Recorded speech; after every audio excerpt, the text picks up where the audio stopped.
Good morning guys, it's me again, Leticia's Kitchen. For today's vlog guys, magluluto ako ng adobong karne ng baboy. Ayan. So ayan yung ating ingredients. Meron ako ditong luya at saka garlic. So ilagay na natin kasi mainit na ang ating kawali. Wow. At ilagay na rin natin ang ispan.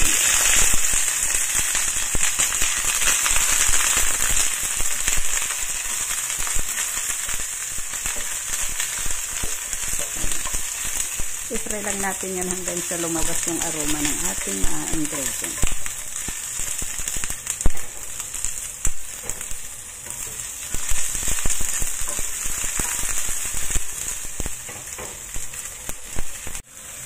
So yan na guys, ano na siya, yung may maamoy na yung ano natin, lumabas na yung amoy ng ingredients natin. So pwede na natin ilagay ang karne.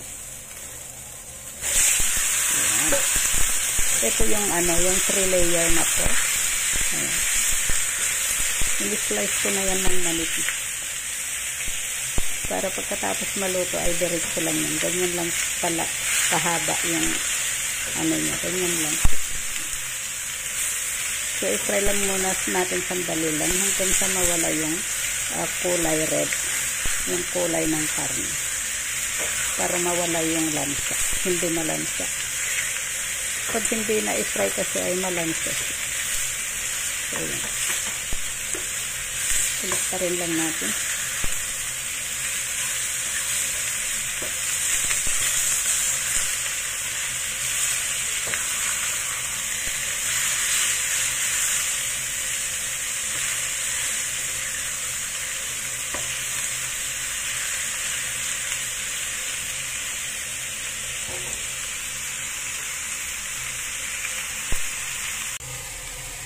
Nakamas ako guys kasi para hindi natin maamoy yung amoy ng niluluto natin.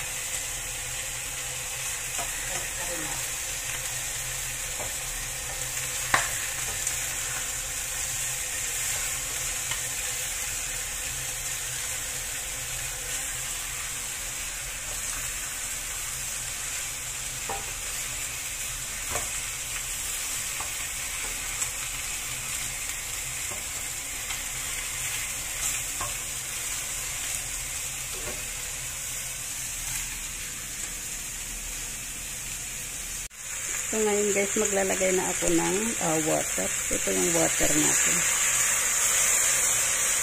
Ayan. At maglalagay na rin ako ng soy sauce.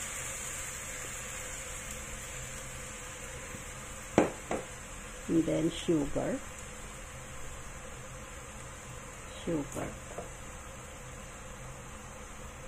At saka pamienta.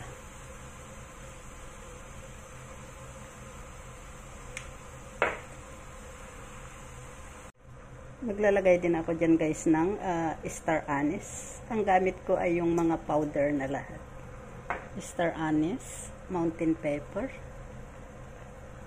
at saka 5 spice. Ayan.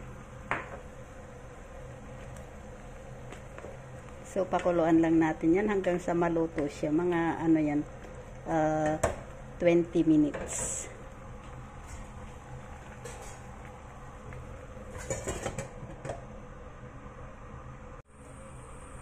Ito na guys, tignan na natin ang ating niluluto. Ayan. Wow. Ganda ng kulay na guys. Ito na yung ating adobo. Ayan.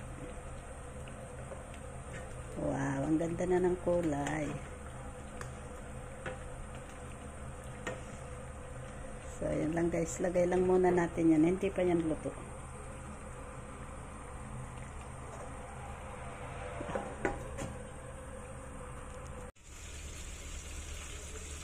So, ito na guys, buksan na natin. Ayan, pwede na natin yan ilipat. Ayan guys, luto na siya.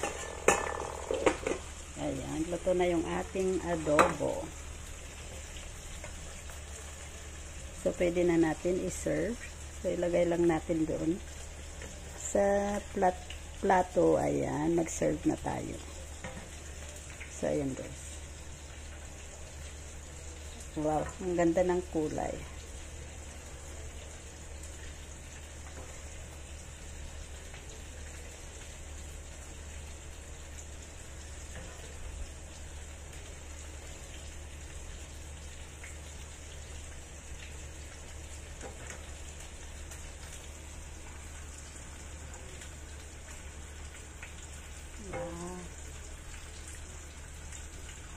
So, yun na guys. Thank you for watching. Please don't forget to click like and share. Thank you. Bye-bye. God bless. Wow, it's yummy.